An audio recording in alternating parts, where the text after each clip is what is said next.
Hey everyone, and welcome to a brand new episode of Academy Anonymous. Happy New Year. Great to have you with us here again. A lot of things going on.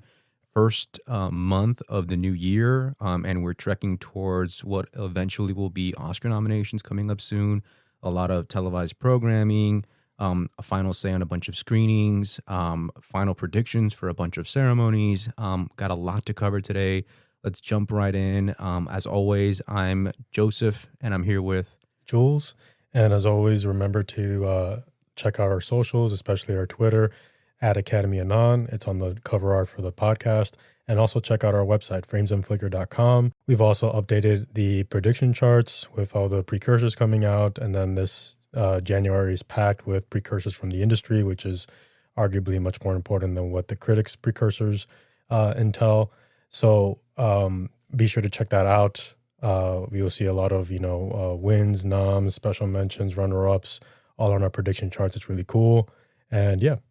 Let's talk about quickly what some of our reaction is to what the results were for the Critics' Choice. All right, and keeping with Critics' Choice tradition, it was a very awkward ceremony. Let's go over some of the winners here. Visual effects went to Avatar. No surprise there, right? This is actually the first year they're presenting an award for Best Sound, and the win went to F1. That was kind of weird. Which was, I think it was uninspired. It kind of makes sense, I guess, because, to a certain degree, they try to project who might win the Oscar, and it's about race car driving. Maybe there was some vote splitting here. I don't know. I didn't think it was a very inspired choice. Neither did I, but maybe it adds, credence to this idea that it's definitely going to be a nominee for sound. I will say this, again, it's their first time presenting the award. You should never be under the impression that the win, especially below the line, is a guarantee of anything. This is the same Critics' Choice that gave a win to Barbie for makeup. It did not qualify. That gave a win to visual effects to Oppenheimer. It did not qualify. And so this routinely happens. Last year they also gave for example, they gave the win for editing to Challengers, which was very well deserved, a fantastic, inspiring choice. But it didn't make it at the very end. Hair and makeup went to Frankenstein. No surprise there, right? We thought that was going to happen. 100%. And keeping on the trajectory, Frankenstein also walked out with the win for costume design and for production design. I for one was a little bit surprised because I thought Wicked, which was still a Best Picture nominee despite polarizing critics, would at least walk out with the costume design win, but that was not the case. Right. I wonder if, again, can you see a repeat here happening at the Oscars where Frankenstein sweeps those three texts as well? What would be fascinating about that is I don't think that, for all of the accolades that Nightmare Alley and Shape of Water scored, right? It didn't win those categories. Right. It didn't score wins for costume, production design. I believe it did win production design. Did it? It won score. For Shape of Water? Yeah, it won score, production design, director, and picture. Okay, so, in Guillermo del Toro's Oeuvre, costume design has remained elusive to him because Pan's Labyrinth didn't even get nominated there. So I think you're right. We could very well be seeing these three repeat for Frankenstein at the Oscars. Nominees the winner for a song was Golden, which is what you thought would happen for K-pop. As score went to Sinners. No surprise there. Should still be the favorite. On the animated side, K-pop was also the winner. And in a quite embarrassing moment, The Secret Agent won foreign language film off air on the carpet. And then they tried to save face by inviting Kleber and Wagner to present Best Picture. And I thought the best moment of the night was when Wagner Moura presented Best Picture and said, "Well, we in Brazil call Best Foreign Film." I think that was fantastic. Cinematography went to Train Dreams. I think that's one of the interesting wins. It was one of the wins where it felt like, they weren't trying to predict Oscars and they went with what they were most passionate about. I think Sinners is still the favorite, but seeing a win for Train Dreams was interesting. It was nice. It was nice, but I have to say, it kind of sucks that Autumn didn't get a chance to go on stage. I don't know if she was there. But I don't think any of those got a chance. You're right. That's right. They presented it during the commercial breaks. But kind of surprising for Sinners not to win there. And I don't think that we're going to see that happen again, whether it's at the Guild or elsewhere. It might show that there's just general passion behind Train Dreams. So they wanted to give it something. Yeah. I think you're right about that. Goes, which backs up our idea that Right. it's a very well liked film. Yeah, F1 won editing in a category that also had A House of Dynamite with its only nomination because they need a veteran here. The Perfect Neighbor, which was a very inspired choice. Marty Supreme, one battle after another, and Sinners. I don't expect F1 to repeat this win at the Oscars, but possibly it will do well and get nominated. Maybe again, certainly in that veteran spot. Right, I think it could happen, but no win I think guarantees the inclusion there. If we look at maybe some of those specialized categories, ensemble went to Sinners, which is what we were thinking was going to happen, right? And young actor went to Miles Caden for Sinners, which was great to see. Even though Jacoby Jupe looked disappointed. I like Jacoby. Yeah, a very sweet moment between him and Chloe Zhao at the ceremony. A lot of people talked about it. Let's see. Overall, I believe that Sinners and Frankenstein walked out with Frankenstein had 4. Yeah, Frankenstein walked out with 4. Sinners walked out with 4. One battle after another walked out with 3. F1 walked out with 2, as did K-pop Demon Hunters. Let's talk a little bit about what happened above the line. Adapted screenplay, one battle after another. No surprise there. Original screenplay went to Sinners. They certainly picked what has so far been the favorite amongst the critics group's precursors. I find it odd, the whole Sinners screenplay thing, because I am someone who believes, alongside you, I believe that the screenplay is kind of like the weakest part of the film. Right. And it's one reason why I always expected the film to possibly get snubbed when it came time to the Oscars. However, that seems less and less likely that it will get nominated. And in the event that it does, I don't expect it to win that category. Sinners. Exactly, Sinners. I have found it kind of strange that it has been the favorite amongst critics groups. Right. So I think they went with the favorite, but I don't expect that to repeat. Maybe because the idea and the infusion, the concept. The concept is so inspired. I certainly feel like it's a film that's more directed than it is written. 100%. I would rather, give Ryan Coogler the award for directing rather than writing. Right. At the same time, it does feel to me like a moment where they could easily hand it to Sinners. One of the big stories I think here, and we'll touch upon as we continue to talk about the winners, Sentimental Value walked out with nothing, and it lost your original screenplay. I think, but it wasn't very liked by this group in general. It didn't get an eye for Best Picture, did it? Well, yes, it did. Oh, it did. It missed something. It missed international film, which is kind of weird, which is bizarre. It's a foreign film that made it into Best Picture, but did not make it into foreign film. It was I believe it was nominated for 8 Critics' Choice Awards, but it did not get any wins whatsoever. It was nominated for 7 Critics' Choice Awards. It didn't get any wins anywhere, which was kind of interesting to see. It got as many wins as one of the least popular international films, which we had pegged for international film, which was It Was Just an Accident. Right. The big winner for international films was really The Secret Agent, who really only won international film. So certainly the Critics' Choice, oddly enough, is one of the least international of all these accolades that are being given at the end of the year. Moving on to supporting actress, we saw a win for Amy Madigan in Weapons, and you were early on this, and she ended up winning. You predicted her to win. What'd you think? I certainly think that she was the favorite to win here. Considering that she's the precursor favorite, the Critics' Choice does tend to favor whoever's the precursor favorite when they can. Obviously, they're not going to do it for Rose Byrne, but when they can do it, especially in the supporting categories, they'll do it. And so they picked the precursor favorite, which is Amy Madigan, but I do think this close, is right. She's close with Tayana. Actually, no. Well, she's pulled ahead. She's certainly ahead, but they're somewhat close. Check out our charts, by the way; they're on our website. They have the precursors there. But I think it's a good win for her. I think her getting on stage again just began to show that there is industry favor. The industry favors her and is really happy about celebrating and rooting for her in this moment. I think she's going to give good speeches. I think there's something really laid back, very unpretentious about her.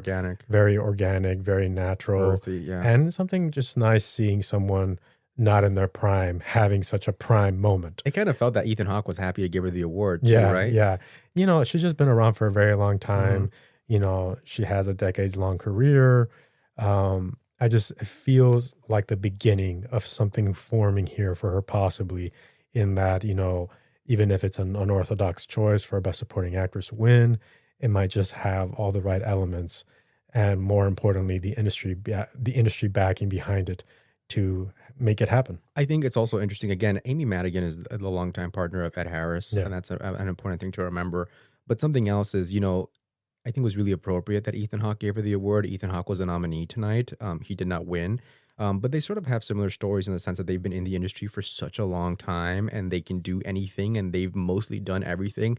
And Ethan Hawke is a nominee this year, but Ethan Hawke will just as professionally and just as, creatively tackle The Black Phone as he will Blue Moon. And so I think it was really appropriate to have this actor who can appreciate what Amy Madigan could bring to a movie beyond, a boxed-in, pre-packaged Oscar contender. It's a horror film, but it's still, she did an incredible job acting in it. Right. And I think that he's one of those actors who, if he had a list, I think he would put her high. Right. Exactly. I initially, when the ceremony started, we live tweeted the whole thing, but we also, I interpret it as if they're going to follow their hearts, they're going to vote for Amy Madigan. If they're going to go with who they think is going to win the Oscar at the end of the day, I think they would have chosen Teyana Taylor. I think they went with their hearts. But like I said, I think this could be the beginning of seeing just how much the industry is willing to make this win happen. I would say, and we've talked about this, and we'll see how much of it comes into fruition, especially this week with the SAG nominations. I will say watch out for Wunmi Mosaku, who might just be the best alternative to, okay, maybe I don't want to give it to Teyana Taylor because the character's a little bit too, prickly for me. Maybe I don't want to give it to Amy Madigan. She might be a solo nominee. Weapons wasn't really my thing. It's very genre. Well, you know what? You kind of get the best of both worlds in a way with Wunmi Mosaku in Sinners, which is also, probably going to be a big Best Picture favorite.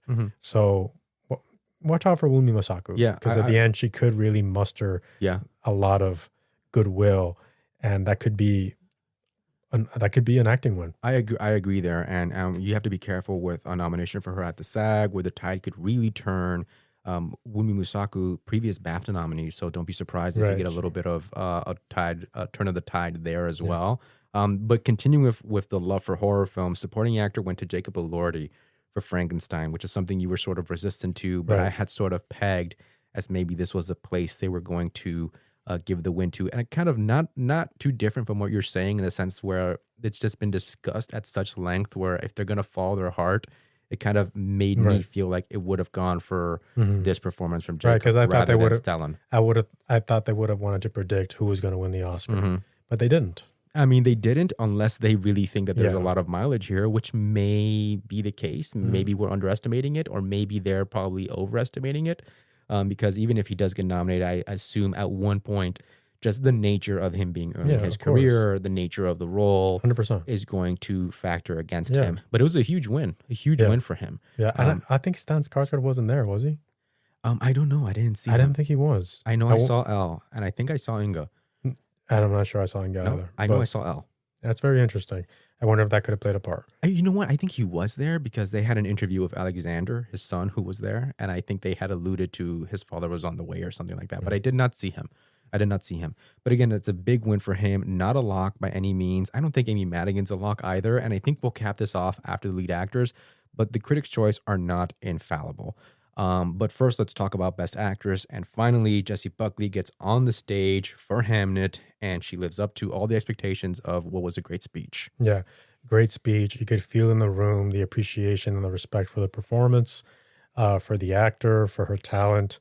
The respect that the actor also has for the craft, right? Exactly. Sort of that comes through. Yeah, just like very earnestly, just thanking everyone there for inspiring her and sort of sharing in a community of storytellers. Yeah. Sort of the metaphor or the story of the cave drawings and the cave. And I really felt like she held the audience's attention. And again, I just think that it felt to me like, the room was ready and proud to have her represent them as their best actress. I feel that's I think you said exactly what was on my mind. I think by far the best speech on the film side. I think the best speech might have been Rhea Seehorn for Pluribus, but I think the best speech on the film side was Jessie Buckley. And I feel like that's the speech that most voters are going to say, I want to hear that 3 or 4 more times. Yeah, right.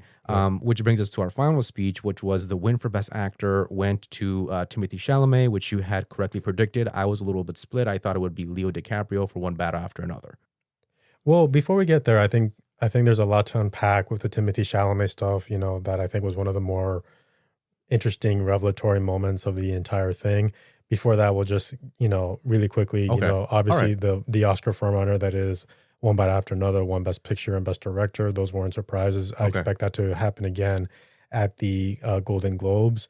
I think the big sort of ceremony where they might get a little bit stopped in their tracks, One Battle After Another, meaning would be the SAG, when they might very well lose to Sinners. But other than that, or the PGA also. I guess maybe the PGA. Amount of success maybe the PGA. that Sinners had. Maybe like I said, I think I tweeted something like that. As the race comes to a close and we get like to the very last week or 2 of the Oscar season, get ready for this race to get really close between Sinners and One Battle, and Warner Brothers wins regardless. But I think you're right. No surprise. One Battle wins director and picture. Paul was very brief on stage, very visibly nervous. It was great to see him on there.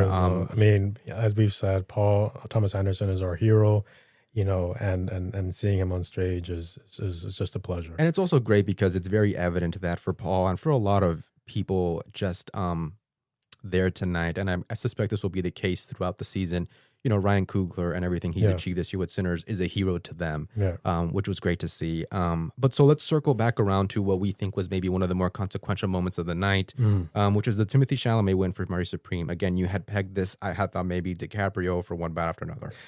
Certainly he was, I think for most people, he was the favorite, so I wasn't surprised by the win. Marty Supreme. Unfortunately, I don't think that the speech lived up to it, lived up to the moment, so to speak. Right. I think he was nervous. He stumbled on his words. You know what? He came in late. There was some discussion about him coming in late. Right. He fumbled some of his words. He didn't come across as very poised. I think that was missing. But I couldn't help but look at some of the reaction shots from people like Joel Edgerton and Ethan Hawke and Wagner Moura. And I just felt like in the air there must have been, or felt like there was at least this sensation of, this young actor who's not even 30 yet is getting this, moment. And here I am, with a decades-long career, because Wagner Moura might be familiar for people who've seen Narcos and that, but he's actually been working for a very long time. You can't help but think that they would feel kind of like, well, I guess, it's not my moment yet, but I've been doing this for a really long time. And here's this young man, sort of capitalizing on the moment and the sort of a discrepancy in that. And I can't help but feel like the reaction shots really expressed that, really portrayed that. I can't help but feel that Joe Edgerton was thinking that Wagner Moura was thinking that Ethan Hawke was thinking that, and then add that the speech didn't have that sort of, control and poise. It kind of just added to this narrative that, is Timothée Chalamet really ready to win an Academy Award? I think that's what happened, is we saw a lot of fuel added to that fire because it was not very poised. It was, sort of not very eloquent and very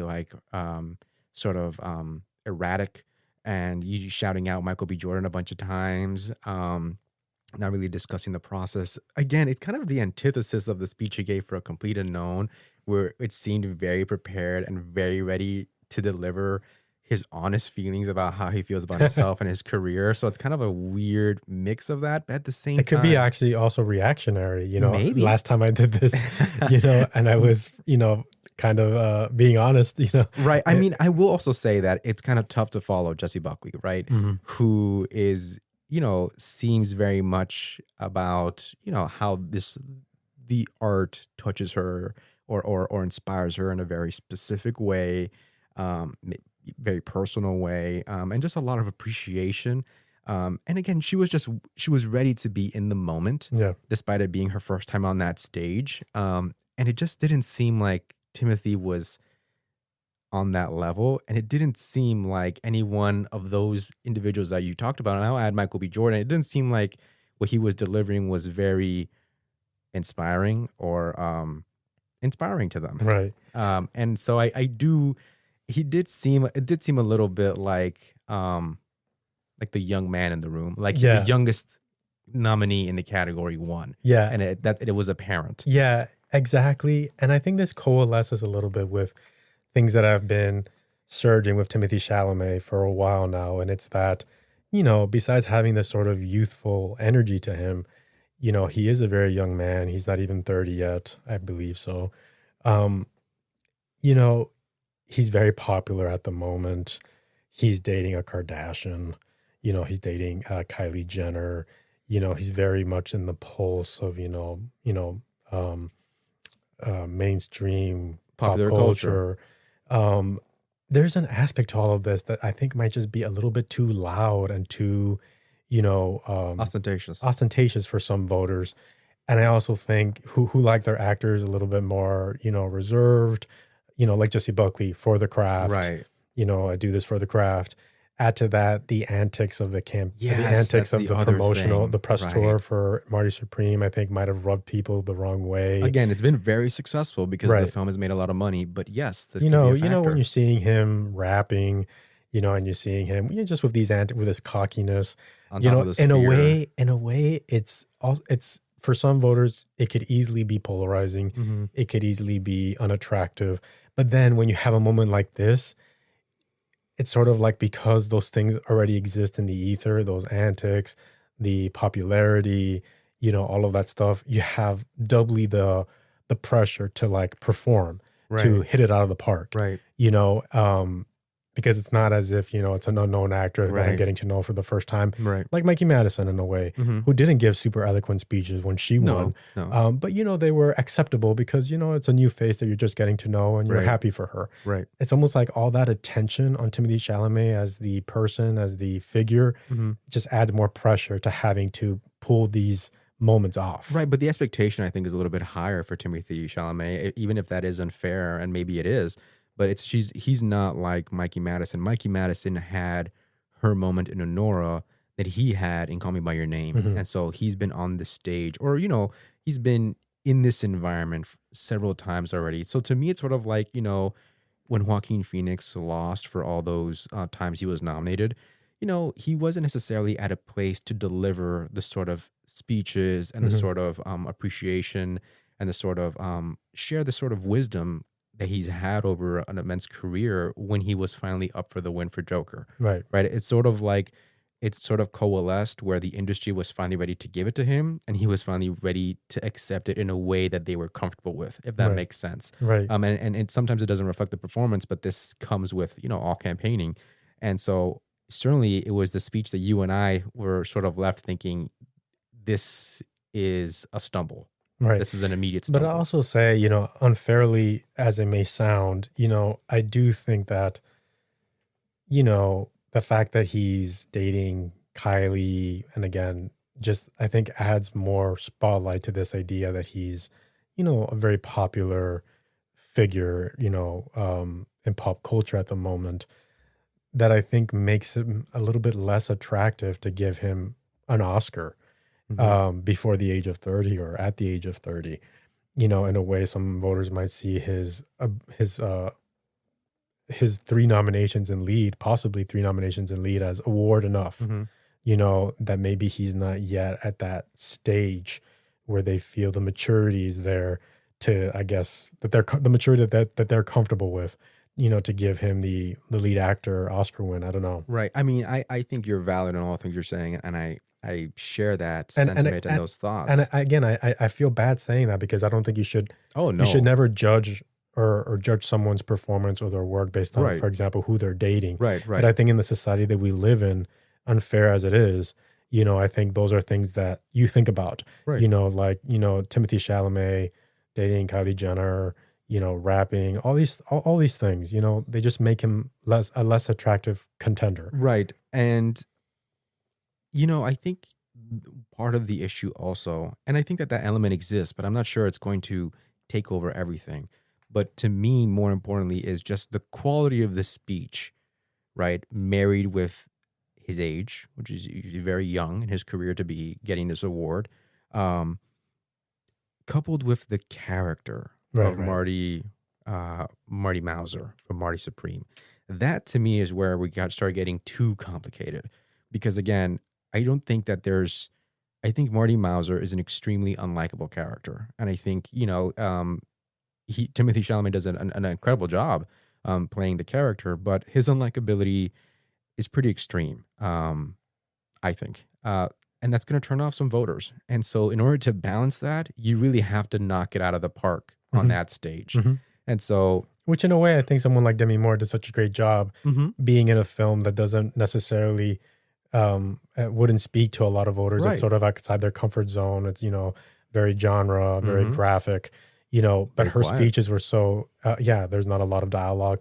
Her speeches were so of such high quality, high caliber that it helped balance things out, Yeah, incredibly earnest, incredibly authentic. Well-spoken, humble.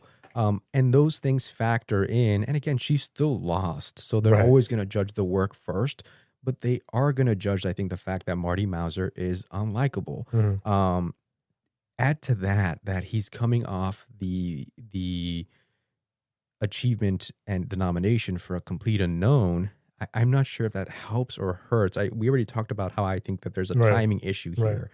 But you and I are sort of at this impasse where we feel that it's going to be very difficult for Ethan Hawke not to get nominated. Right. Leonardo DiCaprio is in one battle after another, and he's coming off a snub for Killers of the Flower Moon. We feel that Wagner Moura is in the right vehicle, and The Secret Agent is turning into a Best Picture movie, as we had sort of seen the potential for ever since Cannes, right? And it seems very difficult to maybe muscle him out. You refuse to sort of see how Joe Edgerton can be snubbed. Right. I mean... Especially for Train Dreams, is picking up so much steam as of late. Exactly. If he's in a Best Picture movie, I feel like he's an actor who's paid his dues. He's been around for a very long time. He's worked with several actors. I think he commands respect for his craft, for his talent. I have a really hard time seeing him get snubbed if he's in a Best Picture film. He's also one of the few international actors on this short list. All the rest are Americans. Wagner Moura. Him and Wagner Moura. And you usually see that factor in. I, on the other hand, I feel like I refuse to believe that Michael B. Jordan can be snubbed. Because again, Michael B. Jordan has delivered high caliber work in Fruitvale Station with Ryan Coogler, based on a real life figure. A huge breakout performance, would have been nominated in another year. He was excellent in Creed, where his co-star was nominated. Almost won again with Ryan Coogler. He was a scene stealer in Black Panther as the antagonist, as the villain.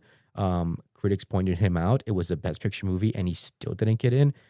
I find it hard to believe that Michael B. Jordan, at this point in his career, is going to be snubbed. And you brought up the idea of, lead performances. They tend to be a little bit pickier about what the role is. And, the idea that Margot Robbie should have been there statistically for Barbie, right?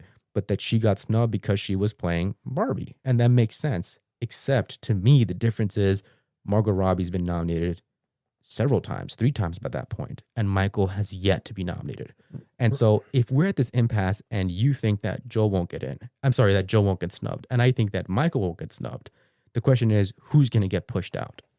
I think that this is where I think, we're in disagreement here. And I think that the thing that Michael B. Jordan has going for him is possibly, industry goodwill, possibly. He's in a Best Picture film, his collaborations with Ryan Coogler, etc. And those are big assets.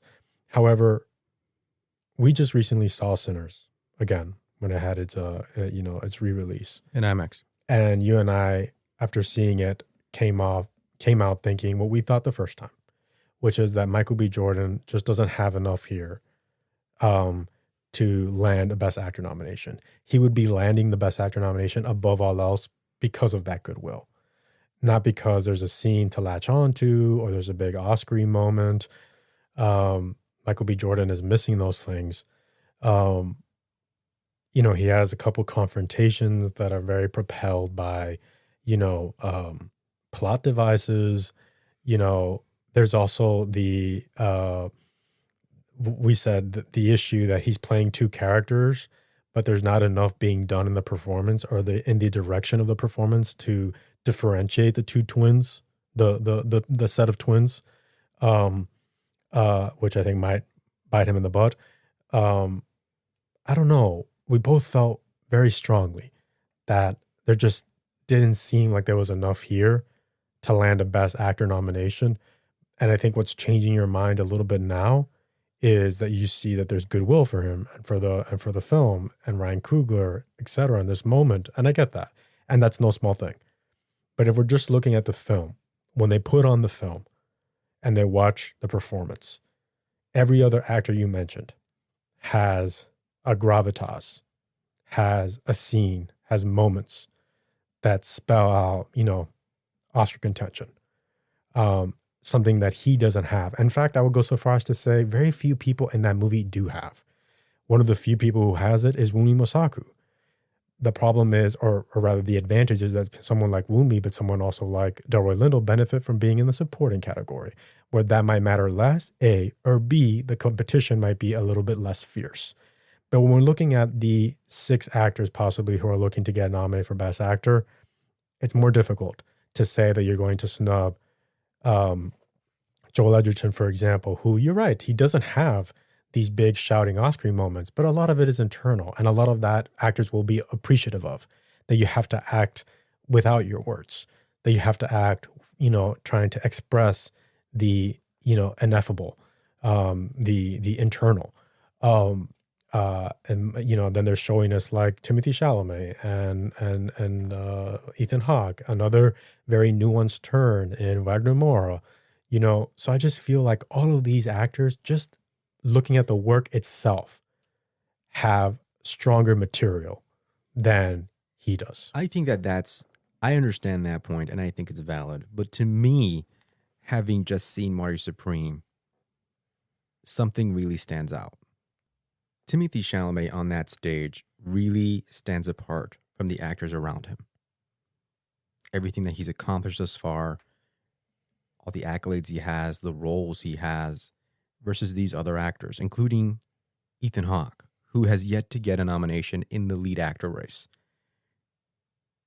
That's sort of something that's striking to the eye, and I think voters will catch on to that. Add to that when you see the actual films, again, the character of Marty Mauser really stands out against all the other characters as, the least redemptive of the 6, the least likable of the 6, the most problematic of the 6, the one that's the most difficult to like, regardless of the performance. The performance is, obviously people are going to appreciate that, right? That your performance was able to bring that character to life. But it's not going to change the way that some voters feel about the character. And in that sense, again, there's a big difference here. In my opinion, between all these elements, the personality, the speeches, everything that the actor has accomplished thus far, everything the actor will accomplish in the future, where his counterparts are at this point in their career, who the characters are among these 6. I think the one on the outside looking in, and it's controversial at this point, but I think this could catch on as the season progresses, is actually Timothée Chalamet. To add icing to the cake, I actually think it's Timothy in the position of Margot Robbie, in the sense that if you snub Margot Robbie for Barbie, she will get the nomination as the producer for the film. And that's what happened. Michael B. Jordan is not listed as a producer for Sinners. His chance to be nominated is in the actor category, and that's it. Timothée Chalamet is listed as a producer for Marty Supreme. So if he is snubbed from the final 5 at the Oscars for Best Actor, he will still be nominated as a producer for the film, should the film get in. Which, again, I think the film should comfortably get in because of a lack of competition.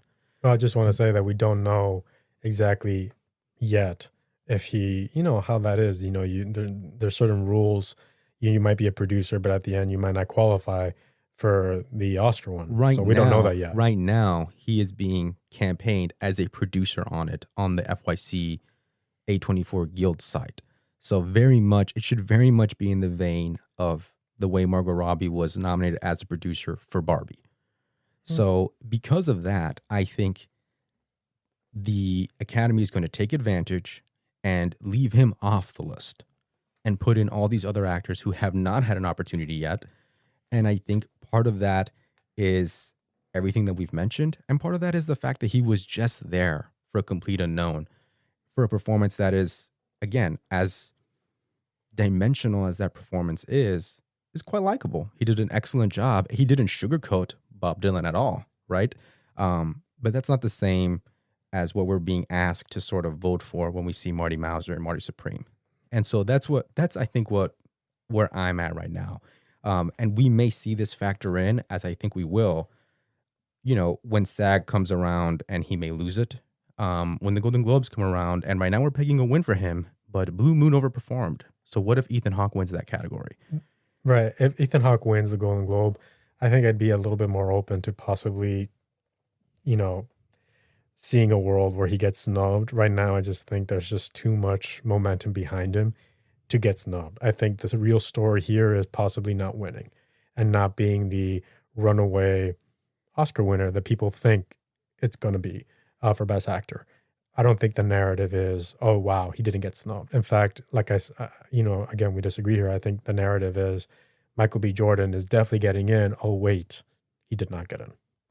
I think that if Train Dreams is pulling ahead right now at this moment and Sinners is going to pull in close to spoiling the win for One Battle, then I think it's Marty that, when you really look at it, not very competitive in many categories, doesn't really have a moment this season. It's a good film. It's a good Safdie film.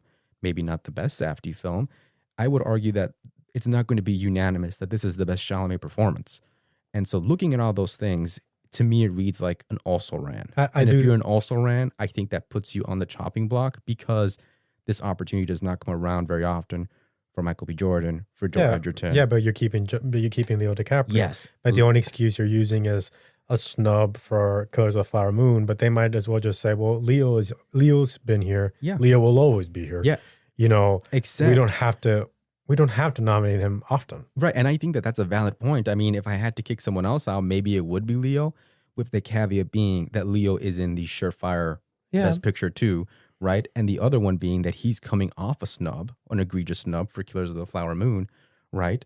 And that I do think that there's sort of symmetry here between Leo finally getting in for a Paul Thomas Anderson film after, passing the chance to work with him in 1997 for Titanic, where he also got snubbed. I depends on how many voters are aware of that. I think the industry in general is aware of that, but I also think if we look at, big snubs that, most contenders have had to deal with, I think the one that's behind is Timothée, isn't he? Because First Reformed, Killers of the Flower Moon, Michael B. Jordan never, Joel Edgerton never, Wagner Moura never. So the one who's behind here in terms of you have to, you get the accolades and you get the flowers, and then you take it on the chin as you get your lumps. The one who's sort of behind is Timothée Chalamet, isn't he? Well, he got snubbed for Beautiful Boy, technically, after getting everything. He got snubbed for Beautiful Boy after getting everything, right? Funnily enough, what does that follow? After he was the star for Call Me By Your Name. Mm-hmm. You don't see maybe a symmetry there? Everything that he got for Call Me By Your Name, for A Complete Unknown last year, and now with Marty Supreme. I would say that I disagree with you in the sense that I do think there are people who are going to think it is his best performance. Whether or not I think so, it's irrelevant. I think there are some voters that are going to see sort of the anti-hero of it all and immediately latch on a label of, oh, wow, that was like, he went somewhere, right. That kind of performance. So I disagree with you there. I don't think that there'll be most people won't. I don't think that most people won't think it's his best. I think a large portion will. And I think that right now it's just way too soon to think of such a drastic step as snubbing him. I get what you're saying, but I could easily say that Leo DiCaprio doesn't need to be there because he's definitely not winning. Joe Edgerton doesn't have one. Wagner Moura, Ethan Hawke, Timothée Chalamet doesn't have one. Leo DiCaprio is not winning. Not only does he already have an Oscar, it's an ensemble, it's not as showy. They might think it's very much in the realm of what they already nominated him for Once Upon a Time in Hollywood, that sort of kind of, comedic, but still poignant presence. Really, Leo DiCaprio doesn't need to be on the list either. Right. So, like I said, I think it's way too drastic to think of a complete snub. And I'd have to see how the rest of the season unspools. I think I would start to smell what you're smelling if he loses the Golden Globe. But at this moment, you and I both know how this works. There's a lot of machinization, a lot of machinery in the background, pulling the strings, pushing the narrative, pushing the moment. And right now he's got the backers and he's got the momentum. Could that be enough to win him the Academy Award? Possibly not. That happens all the time.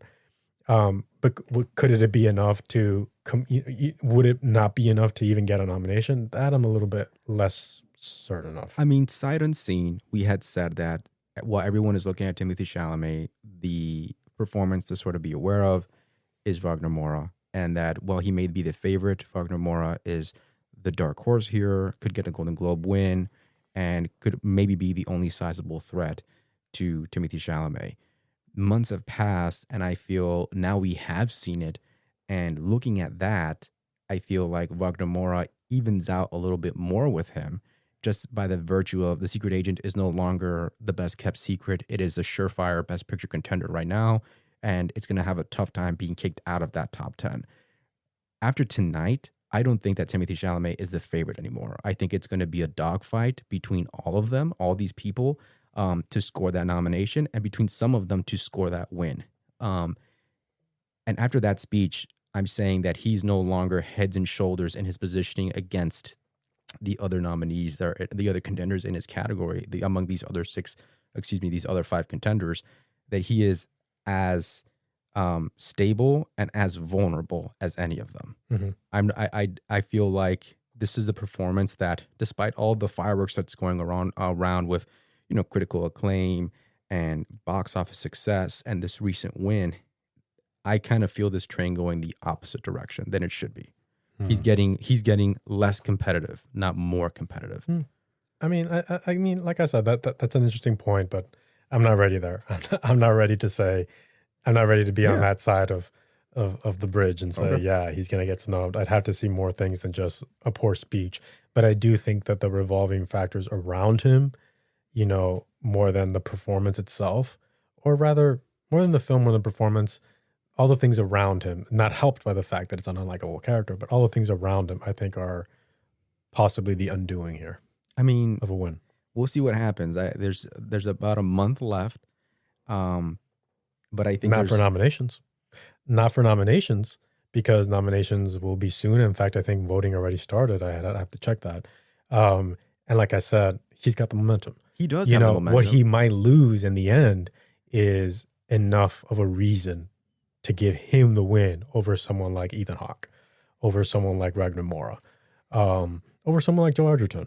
Even though I think Joe Edgerton is, low on that poll, for a win. I think that can change, but I think it's a little bit too late to change the wins of a third Timothée Chalamet performance. To me, I feel the opposite. I feel if voting has started, that means most people are watching the film. And if most people are watching the film, I don't think this is a performance that's going to win over many. It's going to be respected by many. It might even be admired by many, but I don't think there's going to be too much passion for it, because Marty Mauser is just unfortunately too off-putting of a character. That's what I'm thinking. As more people watch it, that'll come more into play. Well, we'll see what happens. I'm not ready to be there, but let's see what happens. Let's see how the rest of the season evolves. Yeah, correct. And I think we'll get our first taste of that is if on Golden Globes to see if he loses that Best Actor Comedy Musical, because he should win. He should be a hands down win. He should be winning that. So yes, we'll see. 100%. Yeah. All right. Well, that concludes a very lengthy episode, but we had a lot to go through. For this week is going to be packed with things, and the Golden Globes are coming up. The Critics' Choice just finished. the SAG will start revealing its cards. And yeah, there's a lot going on. Be sure to keep checking our website, framesandflicker.com, and our Twitter at Academy Anon. Both of them are on the cover art. And yeah, this is Jules. And this is Joseph. And it's been a pleasure. See you next time.